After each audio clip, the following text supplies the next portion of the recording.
ഇറാന്റെ നിലവിലെ പരമോന്നത നേതാവ് മൊജ്തബ ഖമനേയി അദ്ദേഹം ചുമതലയേറ്റ് മണിക്കൂറുകൾക്കുള്ളിൽ ആക്രമണത്തിൽ പരിക്കേറ്റുവെന്ന വാർത്തകൾ പുറത്തു വന്നു. രണ്ട് കാലുകൾക്കും ഗുരുതരമായി പരിക്കേറ്റു, ആന്തരാവയവങ്ങൾക്ക് കുഴപ്പമുണ്ടെന്നൊക്കെയാണ് പറഞ്ഞത്. ഇപ്പോൾ മൊജ്തബ ഖമനേയി റഷ്യയിലേക്ക് മാറ്റിയെന്ന് കുവൈറ്റിലെ ഒരു ദിനപത്രം തന്നെ റിപ്പോർട്ട് ചെയ്തിരിക്കുന്നു. അതായത് റഷ്യൻ പ്രസിഡന്റ് വ്ളാഡിമിർ പുടിൻ ഇടപെട്ട് നേരെ മൊജ്തബയെ റഷ്യയിലേക്ക് മാറ്റിയിട്ടുണ്ട്. വളരെ രഹസ്യമായിട്ടാണ്. IRGC ആണ് ഇതിൻ്റെ കാര്യങ്ങളെല്ലാം കൺട്രോൾ ചെയ്യുന്നത്. ഇതിനിടയിലും ഇറാൻ ഇസ്രായേലിന് നേരെയുള്ള ആക്രമണം നടത്തുന്നുണ്ട്. അവരുടെ ഈ ഏറ്റവും പ്രധാനപ്പെട്ട ടെമ്പിൾ മൗണ്ട് ആരാധനാലയം, അതിന് സമീപത്ത് വരെ ഇറാൻ്റെ മിസൈൽ എത്തിയെന്ന് പറയുന്നു. അപ്പോൾ അമേരിക്കയും ഇസ്രായേലും ഇനി ചെയ്യാൻ പോകുന്നത് ഇവരുടെ ബാലിസ്റ്റിക് മിസൈലുകൾ നിർമ്മിക്കുന്ന കേന്ദ്രങ്ങൾ, ആണവ ആയുധങ്ങൾ നിർമ്മിക്കാനായിട്ട് സൂക്ഷിച്ചു വച്ചിരിക്കുന്ന ചില രഹസ്യ ബങ്കറുകൾ, അതുപോലെ തന്നെ സൈനിക വിന്യാസത്തിന് വേണ്ടിയിട്ടുള്ള രഹസ്യ സേനാ താവളങ്ങൾ, ഇവയെ ലക്ഷ്യമിട്ട് ആക്രമണത്തിലേക്ക് പോകുന്നു. ചുരുക്കം പറഞ്ഞാൽ റഷ്യ കൂടി യുദ്ധത്തിലേക്ക് കാലെടുത്ത് വെക്കുന്നു എന്നാണ് മനസ്സിലാക്കേണ്ടത്. അല്ല, റഷ്യ തീർച്ചയായിട്ടും യുദ്ധത്തിൻ്റെ പിന്നണിയിൽ നേരത്തെ ഉണ്ട് എന്ന് നമുക്ക് ഏറെക്കുറെ തീർച്ചയാണ്. കാരണം അമേരിക്ക സാമ്പത്തിക താല്പര്യങ്ങൾ ഉന്നം വെച്ചുകൊണ്ട് നടത്തുന്ന ഏറ്റവും പുതിയ നീക്കമാണല്ലോ ഈ യുദ്ധം. ഈ യുദ്ധം മാത്രമല്ല, ഇതിൽ നമ്മൾ പുറത്ത് ഇപ്പോൾ കേട്ടുകൊണ്ടിരിക്കുന്ന ഈ മതം, വിശ്വാസം, വംശീയത, ചരിത്രപരമായ പ്രതിഷേധം തുടങ്ങിയ കാര്യങ്ങളെക്കാൾ ഇപ്പോൾ വർക്ക് ചെയ്യുന്നത് അമേരിക്കയുടെ എണ്ണക്കൊതിയും സാമ്പത്തിക താല്പര്യങ്ങളും തന്നെയാണ്. അതുകൊണ്ടാണല്ലോ ഇപ്പോൾ മഡുറോയെ രാത്രിക്ക് രാത്രി കടത്തിക്കൊണ്ടുപോകുന്നത്. വെനിസുല എന്ന രാജ്യം 92% ക്രിസ്ത്യാനികളുടെ രാജ്യമാണ്. ഇങ്ങനെ ക്രിസ്ത്യൻ വംശീയതയ്ക്ക് വേണ്ടി നിലകൊള്ളുന്നു എന്ന് പറഞ്ഞ് ഞാൻ നയിക്കുന്നത് കുരിശുയുദ്ധമാണ് എന്നൊക്കെ ആവർത്തിച്ച് പറഞ്ഞുകൊണ്ടിരിക്കുന്ന ട്രംപിനെ പോലൊരാൾ മറ്റൊരു ക്രിസ്ത്യൻ ഭൂരിപക്ഷ രാജ്യത്തെ ആക്രമിക്കുന്നത് തീർച്ചയായിട്ടും മറ്റൊരു താല്പര്യത്തിനും അല്ലല്ലോ. ലോകത്തിലെ 3 എണ്ണപ്പാടങ്ങൾ, എണ്ണയിൽ ഏറ്റവും കൂടുതൽ പ്രൊഡക്ഷനുള്ള 3 രാജ്യങ്ങൾ എടുത്താൽ 1 വെനിസുലയാണ്, 2 സൗദി അറേബ്യയാണ്, 3 ഇറാനാണ്. വെനിസുല അവർ സ്വന്തമാക്കി, ആ രാജ്യത്തിൻ്റെ ഭരണകൂടത്തെ തന്നെ അട്ടിമറിച്ച് കൊണ്ടുപോയിട്ട് പിടിച്ചുകൊണ്ടുപോയി ബന്ദിയാക്കി അവർ നേരിട്ട് ഭരിക്കുകയാണ്. ഇപ്പോൾ അമേരിക്കൻ ഭരണമാണ് യഥാർത്ഥത്തിൽ വെനിസുലയിൽ നടക്കുന്നത്. ആലോചിച്ച് നോക്കൂ. ഒന്ന്. രണ്ടാമത്തേത് സൗദി അറേബ്യയാണ്. സൗദി അറേബ്യ ഇവരുടെ വിധേയത്വത്തിൽ നിൽക്കുന്ന രാജ്യമാണ്. ഇറാനും കൂടിയാണ് ഇവർ കണ്ണുവെക്കുന്നത്. ഇറാൻ കണ്ണുവെക്കുന്നതിന് വേറൊരു കാര്യം കൂടിയുണ്ട്. ഈ വെനിസുലയിലും സൗദി അറേബ്യയിലുള്ള അവസ്ഥയല്ല. ഇറാന്റെ എണ്ണ അമേരിക്കൻ ഉപരോധം തുടങ്ങിയ കാലം തൊട്ടേ എണ്ണ വാങ്ങുന്നത് മഹാഭൂരിപക്ഷവും 90%-ലേറെ ഇറാൻ എണ്ണ വാങ്ങുന്നത് ചൈനയാണ്. അപ്പൊ ചൈന നിലനിൽക്കുന്നത്, ചൈന ഒരു വൻ ശക്തിയായി അമേരിക്കക്ക് നേർക്കുനേരെ ആക്രമിക്കാൻ പോലും പറ്റാത്തൊരു ശക്തിയായി നിൽക്കുന്നത് ഇറാന്റെ എണ്ണ കൊണ്ടാണ്. ഇറാന്റെ എണ്ണ തടയുക, എണ്ണപ്പാടങ്ങൾ തകർക്കുക എന്ന് പറഞ്ഞ അർത്ഥം ചൈനയെ നിലക്ക് നിർത്തുക എന്നൊരു ലക്ഷ്യമാണ്. ഒന്ന്. മറുഭാഗത്ത് അമേരിക്കക്ക് പിടി നഷ്ടപ്പെട്ട ഒരു യൂറോപ്യൻ യൂണിയൻ ഉണ്ട്. യൂറോപ്യൻ യൂണിയനിൽ ഇപ്പോൾ അമേരിക്കയേക്കാൾ പിടിയുള്ളത് റഷ്യക്കാണ്. റഷ്യയുടെ മുന്നേറ്റത്തെ തടയേണ്ടതുണ്ട്. റഷ്യയുടെ ആയുധങ്ങൾ, നാം തീർച്ചയായിട്ടും റഷ്യയുടെ സഹായം എല്ലാ കാലത്തും അമേരിക്കക്കെതിരെ ഒറ്റയാൾ പോരാട്ടം പോലെ ഇറാൻ വളരെ കാലമായി പൊരുന്നുണ്ട്. അത് 79-ന് മുമ്പ് ഇപ്പോൾ ഷാ പഹ്ലവിയുടെ കാലത്ത് തുടങ്ങിയതാണ്. ഷാ പഹ്ലവി അമേരിക്കൻ ഏജന്റാണെന്നാണ് ഇറാനിലെ ഇസ്ലാമിസ്റ്റുകളുടെ ആരോപണം. അതായിരുന്നല്ലോ കലാപത്തിന് കാരണം. അപ്പോൾ അന്ന് തൊട്ടേ അമേരിക്കൻ വിരുദ്ധരാണ് ഇറാനിൽ. പിന്നീട് ആയത്തുള്ള ഖൊമൈനി വന്നു, ഖാംനെയി വന്നു, തെരഞ്ഞെടുക്കപ്പെട്ട ഗവൺമെന്റ് വന്നു, ഒക്കെ ശരിയാണ്. പക്ഷെ അമേരിക്കൻ വിരുദ്ധമായ പോരാട്ടത്തിന്റെ ഒരു ആഗോള മുഖചിത്രം എടുത്താൽ ഈ 2 ലോകമഹായുദ്ധങ്ങൾക്ക് ശേഷം, പ്രത്യേകിച്ച് സെക്കൻഡ് വേൾഡ് വാർ കഴിഞ്ഞാൽ, സെക്കൻഡ് വേൾഡ് വാർ നടക്കുമ്പോൾ സെക്കൻഡ് വേൾഡ് വാർ വരെ ആരാണ്? 1945 വരെ ആരാണ്? ഒരു ഭാഗത്ത് അമേരിക്കയാണെങ്കിൽ മറുഭാഗത്ത് സോവിയറ്റ് യൂണിയനാണ്. പിന്നെ സംഭവിച്ചൊരു അപകടം എന്താ വെച്ചാൽ സോവിയറ്റ് യൂണിയൻ തകർക്കപ്പെട്ടു, കൃത്യമായി തകർക്കപ്പെട്ടു. അങ്ങനെ വരുമ്പോഴും പതുക്കെ സോവിയറ്റ് യൂണിയന്റെ ഏതിന് തുല്യമല്ലെങ്കിലും മറ്റൊരു തരത്തിൽ ആ പ്രതാപം വീണ്ടെടുക്കാൻ റഷ്യ, സോവിയറ്റ് യൂണിയന്റെ അവശിഷ്ടങ്ങളിൽ നിന്നുണ്ടായി വന്ന ഏറ്റവും വലിയ രാജ്യം റഷ്യ. അപ്പോൾ ആ റഷ്യയുടെ പിന്തുണ തീർച്ചയായിട്ടും അമേരിക്കൻ വിരുദ്ധമായ എല്ലാ പോരാട്ടങ്ങളിലും ഉണ്ട്. അത് ഇപ്പോഴും ഉണ്ട്. അത് ശക്തിപ്പെടുത്തിയ കുറേ ഘടകങ്ങൾ ലോകത്ത് വേറെ ഉണ്ടായി വന്നല്ലോ. തായ്വാന്റെ ഇഷ്യൂ ഉണ്ട്, ഒരുപാട് ധാരാളം ഇഷ്യൂസ് ഉണ്ട്. അപ്പോൾ അതുകൊണ്ട് ഇപ്പൊ സംഭവിക്കുന്നത്, ഇപ്പൊ ഇറാന് വിശ്വാസത്തോടെ പറഞ്ഞയക്കാവുന്ന 2 രാജ്യങ്ങളെ ഉള്ളൂ. അതൊന്ന് ചൈനയാണ്, മറ്റൊന്ന് റഷ്യയാണ്. രണ്ടും സുരക്ഷിതമാവുക കൂടി വേണമല്ലോ. അതാണ് പ്രധാനപ്പെട്ട കാര്യം. ഇനി ഇതിനകത്ത് ഇപ്പോൾ കുവൈറ്റ് പത്രത്തിൽ വന്ന വാർത്ത, അത് കുവൈറ്റ് പത്രത്തെ ഉദ്ധരിച്ചുകൊണ്ടാണ് എല്ലാവരും വാർത്ത കൊടുത്തിട്ടുള്ളത്. എനിക്ക് തോന്നുന്നു പത്രങ്ങൾ പലപ്പോഴും വല്ലാതെ ഏകപക്ഷീയമാവുന്നുണ്ടോ, പലതും കണ്ടുപിടിക്കാതിരിക്കുന്നുണ്ടോ, അറിഞ്ഞിട്ടും മിണ്ടാതിരിക്കുന്നുണ്ടോ എന്നൊക്കെയുള്ള പ്രശ്നങ്ങളുണ്ട്. കഴിഞ്ഞ കുറേ കാലമായിട്ട്, കുറേ ദിവസങ്ങളായിട്ട്, പ്രത്യേകിച്ച് അലി ഖാംനയിയെ വധിച്ച ദിവസം മുതൽ ലോകത്ത് പ്രചരിക്കുന്ന ഒരു വലിയ റൂമറുണ്ട്. അതെന്താന്ന് വെച്ചാൽ ഈ ആക്രമണത്തിന് ഉത്തരവിട്ട ബെഞ്ചമിൻ നെതന്യാഹു ആ ഓപ്പറേഷൻ നടത്തുന്നതിന് മുമ്പേ ഇസ്രായേൽ വിട്ടു എന്നാണ്. അദ്ദേഹത്തിന്റെ സർവ്വസുരക്ഷിതമായ എല്ലാ ഒരു യുദ്ധത്തിന് വേണ്ട എല്ലാ സന്നാഹങ്ങളും ഉണ്ട് ഇസ്രായേൽ പ്രസിഡന്റ് സഞ്ചരിക്കുന്ന വിമാനത്തിന്. ആ വിമാനം ഇപ്പോ ജർമ്മനിയിലെ ഒരു നഗരത്തിലുണ്ടെന്ന് പറയുന്നു. ജർമ്മനിയിലെ ഒരു പ്രാന്തപ്രദേശത്ത് ആ വിമാനം തമ്പടിച്ചതായിട്ട് വാർത്തകൾ വന്നിട്ടുണ്ട്. ആ വിമാനം അവിടെ ഉണ്ടെങ്കിൽ നെതന്യാഹു എവിടെയുണ്ട്? ഈ നെതന്യാഹുവിന്റെ പ്രസ്താവനകൾ വരുന്നത് എവിടുന്നാണ്? നെതന്യാഹു എവിടെ ഇരുന്നാണ് യുദ്ധം നയിക്കുന്നത്? തുടങ്ങിയ കുറേ ചോദ്യങ്ങളുണ്ട്. അതുകൊണ്ട് പലതും പുറത്തു വന്നിട്ടില്ല, പല വിവരങ്ങൾ. അതുകൊണ്ട് ഒരു കാര്യം ഉറപ്പാണ്, എനിക്ക് വലിയ കൗതുകം തോന്നിയ എന്താണെന്നറിയോ? ലോകത്തിൽ 60 ലക്ഷം ജൂതന്മാരെ ജൂതനായി എന്ന ഒറ്റ കാരണത്തിന് ഗ്യാസ് ചേംബറിലിട്ട് അടച്ച് ഹോളോകാസ്റ്റ് നടത്തി കൊന്ന രാജ്യമാണ് ജർമ്മനി.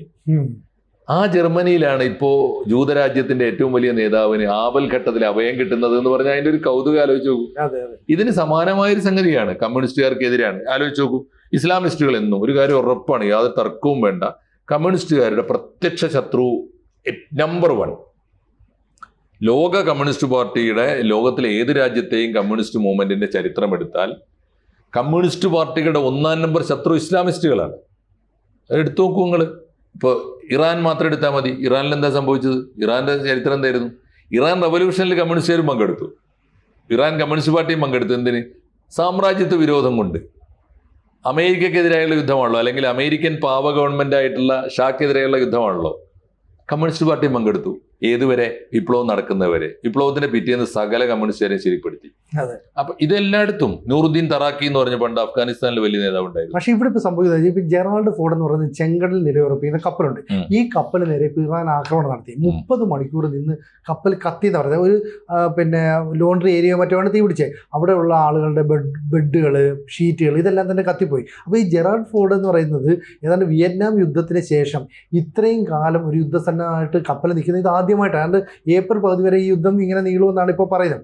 ആ നിലയിൽ ഇറാന്റെ ആക്രമണം യുദ്ധക്കപ്പലുകൾക്ക് നേരെ കൂടി ആയാൽ അമേരിക്ക വിചാരിക്കുന്നത് പോലെ ഇറാനെ തീർക്കാനോ അല്ലെങ്കിൽ യുദ്ധം അവസാനിപ്പിക്കാനോ പറ്റില്ല. മാത്രമല്ല, ഈ ഹോർമൂസ് കടലിടുക്ക് നമുക്ക് ബലപ്രയോഗത്തിലൂടെ കപ്പൽ കൊണ്ടുപോകണം. അതിന് ബ്രിട്ടൻ്റെയും ജർമ്മനിയുടെയൊക്കെ സഹായം വേണമെന്ന് പറയും. പക്ഷേ ബ്രിട്ടനോ ജർമ്മനിയോ ജപ്പാനോ ഒന്നും തന്നെ സേന അയക്കില്ലെന്ന് വ്യക്തമാക്കിയിട്ടുണ്ട്. അപ്പോൾ ഇറാൻ ഈ പറയുന്ന ഒരു ഹോർമൂസ് കടലിടുക്ക് കൊണ്ട് ലോക സമ്പദ് വ്യവസ്ഥയെ മുഴുവൻ നിയന്ത്രിക്കുന്നു. അതൊരു വലിയ അടിയല്ലേ അമേരിക്കയ്ക്ക്? തീർച്ചയായിട്ടും യാതൊരു സംശയവുമില്ല. അമേരിക്കക്ക് ചെറിയ അടിയല്ല. അമേരിക്ക ഈ ട്രംപിന്റെ 2-ാം വരവിൽ അദ്ദേഹം ഈ നിലവിട്ട് പെരുമാറിയ തുടങ്ങിയ നിമിഷം മുതൽ തൊട്ടതൊക്കെ പൊള്ളിയിട്ടല്ലേ ഉള്ളൂ. അദ്ദേഹം എത്ര യുദ്ധങ്ങൾ നിർത്താൻ പോയി? ലോക സമാധാനത്തിന്റെ നോബൽ പ്രൈസ് നേടാൻ പോയി. ഇദ്ദേഹം എവിടെയെങ്കിലും പോയിട്ട് യുദ്ധം നിർത്തിയോ? ഇദ്ദേഹം ആദ്യം പോയത് പലസ്തീൻ ഇസ്രായേൽ യുദ്ധം നിർത്താനാ. അത് കഴിഞ്ഞ് റഷ്യയും ഉക്രൈനും തമ്മിലുള്ള യുദ്ധം നിർത്താൻ പോയി. ഇദ്ദേഹം എവിടെയെങ്കിലും നിർത്താൻ പോയ യുദ്ധങ്ങൾ നിർത്തിയോ? ആ യുദ്ധങ്ങളൊക്കെ ആളിക്കത്തിയിട്ട് ഇപ്പോഴും തുടർന്നുകൊണ്ടിരിക്കുന്നു. ഇന്നലെയും ഞാൻ കണ്ടു, സെലൻസ്കിയുടെ, ഇന്നത്തെ പത്രത്തിലുണ്ട്, സെലൻസ്കിയുടെ സ്റ്റേറ്റ്മെന്റ് ഉണ്ട്. ഞങ്ങള് വെടിനിർത്തലിന് തയ്യാറാണ്. ആരാ പറയുന്നത്? സെലൻസ്കിക്ക് എല്ലാ വകയും വെച്ചു കൊടുത്തിട്ട് റഷ്യക്കെതിരായിട്ട് പൊരുതി തോൽക്കാനുള്ള എല്ലാ വളവും വെച്ചു കൊടുത്താണ്. അപ്പൊ ഞാൻ പറഞ്ഞത്, ഇത് അമേരിക്കയുടെ ഏറ്റവും ഒടുവിലത്തെ. അമേരിക്ക എവിടെ പോയി? അഫ്ഗാനിസ്ഥാനിൽ പോയിട്ട് എന്താ ഉണ്ടായത്? ഈ ഇറാഖിൽ സൈനിക വിന്യാസം നടത്തിയിട്ട് എന്താ ഉണ്ടായത്? അമേരിക്കൻ പാർലമെന്റ് ഈ ഞങ്ങളെ സൈനികരെ കൊല്ലരുതേ എന്ന് ആർത്ത് വിളിച്ചിട്ട് പിൻവലിക്കല്ലേ ഉണ്ടായത്. അതുകൊണ്ട് പരാജയത്തിന്റെ ഒരു പരമ്പരയാണ്. ട്രംപ് അത് പൂർത്തിയാക്കുക. അമേരിക്കൻ പരാജയത്തിന്റെ ഒരു പരമ്പര ട്രംപ് പൂർത്തിയാക്കുന്നു. തീർച്ചയായിട്ടും ഇസ്ലാമിസ്റ്റുകളുടെ അല്ലെങ്കിൽ ഷിയ തീവ്രവാദത്തിന്റെ ഒരു ഭരണം ഇറാനിൽ മനുഷ്യാവകാശ വിരുദ്ധമായി പല നീക്കങ്ങളും നടത്തുന്നുണ്ട്. അത് വസ്തുതയാണ്. അതിനെതിരായി അവർ സമരം നടക്കുന്നുണ്ട്. സമരത്തിന്റെ പിന്നിൽ അമേരിക്കൻ താല്പര്യങ്ങൾ ഉണ്ടാവും, ഡീപ് സ്റ്റേറ്റ് ഉണ്ടാവും. എങ്കിലും അവിടുത്തെ റെജീം ചേഞ്ച് വരേണ്ടതുണ്ട്. റെജീം ചേഞ്ച് വരേണ്ടത് കുമൈനി പോയി കാംനയി വരെയല്ല, അലി കാംനയി പോയിട്ട് മുജ്തബ കാംനയി വന്നുകൊണ്ടും ആയില്ല. വരേണ്ടത് അടിസ്ഥാനപരമായി ആ തിയോളജിക്കൽ സ്റ്റേറ്റിന്റെ ഭരണഘടനമാർ അത് മാറ്റേണ്ടത് ആരാ? അത് അവിടുത്തെ ജനതയുടെ പണിയാണ്. അതിൽ അമേരിക്കക്ക് എന്താ റോള്? ഇന്ത്യക്ക് എന്താ റോള്? ഇന്ത്യ എടുത്ത സ്റ്റാൻഡ് എത്ര അന്തസ്സുള്ള നിലപാടാണ്. നിങ്ങളെ മറ്റൊരു രാജ്യം വന്ന് വളഞ്ഞു വെച്ച് ആക്രമിക്കുന്നതിന് ഞങ്ങളെതിരാണ് എന്നാണ് ഇന്ത്യ എടുത്ത സ്റ്റാൻഡ്. എന്നാൽ അതിന്റെ പേരിൽ യുദ്ധം നിങ്ങൾ അനിശ്ചിതമായി തുടർന്നുകൊണ്ടു പോകുന്നത് നിങ്ങളെ മാത്രമല്ല ഞങ്ങളെയും ബാധിക്കുന്നുണ്ട്. ഞങ്ങളുടെ 1 കോടി മനുഷ്യന്മാർ അറബ് മേഖലയിൽ ജീവിക്കുന്നുണ്ട്. ഇപ്പൊ കണ്ടില്ലേ, കഴിഞ്ഞ ദിവസം ദുബായ് എയർപോർട്ട് 1 മണിക്കൂർ നേരത്തേക്ക് അടച്ചപ്പുണ്ടായ പാനിക് വന്നത് നമ്മൾ കണ്ടതല്ലേ ഇവിടെ. 2 വിമാനം മാത്രമേ നമ്മുടെ കേരളത്തിലുള്ളത് മുടങ്ങിയുള്ളൂ. എന്തുമാത്രം കുടുംബങ്ങളിൽ തീ ആളിക്കത്തി. മനസ്സിലെ തീയാണ് ഞാൻ പറയുന്നത്. 2, ഇപ്പോൾ ഇതാ ബഹ്റൈനിൽ നിന്ന് മുഴുവൻ ആളുകളെ ഒഴിപ്പിക്കുകയാണ്. ബഹ്റൈനിൽ നിന്ന് അവിടുത്തെ ബഹ്റൈൻ മലയാളി സമാജം വാർത്ത കണ്ടില്ലേ, 4 ചാർട്ടേഡ് ഫ്ലൈറ്റുകൾ ഇട്ടു അവര്. 4 ഗൾഫ് എയറിന്റെ ചാർട്ടേഡ് ഫ്ലൈറ്റ്. എന്തിന്? മലയാളികളെ തിരിച്ചെത്തിക്കാൻ. എന്ന് പറഞ്ഞാൽ എന്താ? യുദ്ധം ഇപ്പോ സിനുജി പറഞ്ഞ പോലെ യുദ്ധം ഏപ്രിലിലേക്ക് നീളും എന്നത് കൃത്യമായി അവർക്ക് ബോധ്യപ്പെട്ടിരിക്കുന്നു എന്നർത്ഥം. അവസാനിക്കാൻ പോകുന്നില്ല. ഒരു കാര്യം ഉറപ്പാണ്, ഈ യുദ്ധം ഈ പരുവത്തിൽ കൊണ്ടുപോയാൽ സംഭവിക്കുന്നത് അമേരിക്ക തകരുന്നുള്ള കാര്യത്തിൽ യാതൊരു തർക്കമില്ല. ഇറാൻ പക്ഷെ ആത്മഹത്യാപരമായി തന്നെ പൊരുതു വരും. കാരണം അവരുടെ രീതി അതാണ്. ആ ഒന്നും നഷ്ടപ്പെടാനില്ല. കൂടി വന്നാൽ ഇതൊന്നും അവർക്ക് ഉണ്ടായിരുന്നില്ലല്ലോ.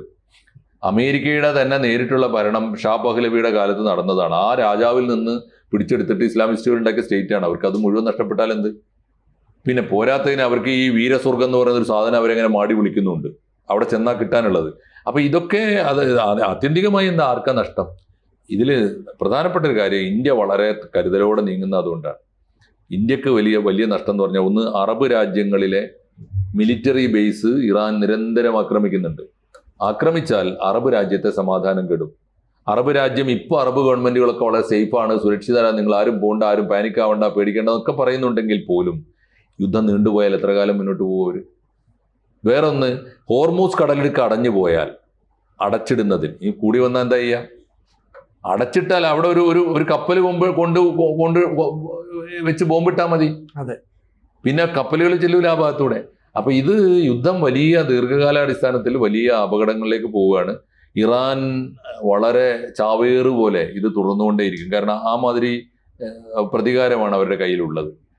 അപ്പോ ഇപ്പൊ ഇറാന്റെ മുജ്തബ പോയി റഷ്യയിലുണ്ട് എന്നൊക്കെ പറയുന്നതിൽ വിശ്വാസയോഗ്യമല്ലാത്തൊന്നുമില്ല. കാരണം അവർക്ക് വിശ്വസിക്കാവുന്ന ഏറ്റവും അടുത്ത കൂട്ടാളി, ശക്തനായിരിക്കണമല്ലോ കൂട്ടാളി. ഈ സമയത്ത് ദുർബലന്മാര് സഹായഹസ്തം നീട്ടിയിട്ട് കാര്യമില്ല. റഷ്യയിൽ ഉണ്ടായിരിക്കാം. അപ്പോ അതേ സമയത്ത് തന്നെ പഴയ ശത്രുക്കളെയൊക്കെ മിത്രമായി സ്വീകരിച്ചിട്ട് ഇസ്രായേലും അതിന്റെ പണി നോക്കുന്നുണ്ട്. ഇതിനിടയിൽ അമേരിക്ക കളിക്കുന്ന കളി തീർച്ചയായിട്ടും തീക്കളിയാണ്. അമേരിക്കക്ക് തന്നെ ഒരു വിനാശത്തിലേക്കാണ് അതിനെ നയിക്കുക. എന്തായാലും ഇനിയുള്ള ദിവസങ്ങൾ വളരെ പ്രധാനമാണ് യുദ്ധത്തിന്റെ കാര്യത്തിൽ. 16 ഒപ്പം 17 ദിവസമായി. ഇന്ന് 17 ദിവസമായി തോന്നുന്നു. 17 ദിവസം എന്നൊക്കെ പറഞ്ഞാൽ ഒരു യുദ്ധത്തിന്റെ ചരിത്രത്തിൽ വളരെ ദീർഘമാണത്. ഒരു ദിവസം അല്ലെങ്കിൽ 2 ദിവസം കൊണ്ടൊക്കെ യുദ്ധങ്ങൾ അവസാനിപ്പിക്കേണ്ടതാണ് എപ്പോഴും. ശരിക്കും അമേരിക്ക ഞെട്ടിച്ചതാണ് ഈ മുജ്തബ കമനിയെ പുടിനാണ് രക്ഷിച്ചതെന്നുള്ളത്. അതിന്റെ തുടർ വിവരങ്ങളൊക്കെ വരട്ടെ, നമുക്ക് തീർച്ചയായിട്ടും. കൂടുതൽ വാർത്തകളും വിശേഷങ്ങളും നിങ്ങളിലേക്ക് എത്താൻ ABC മലയാളം സബ്സ്ക്രൈബ് ചെയ്യുക, ബെൽ ബട്ടണും അമർത്തുക.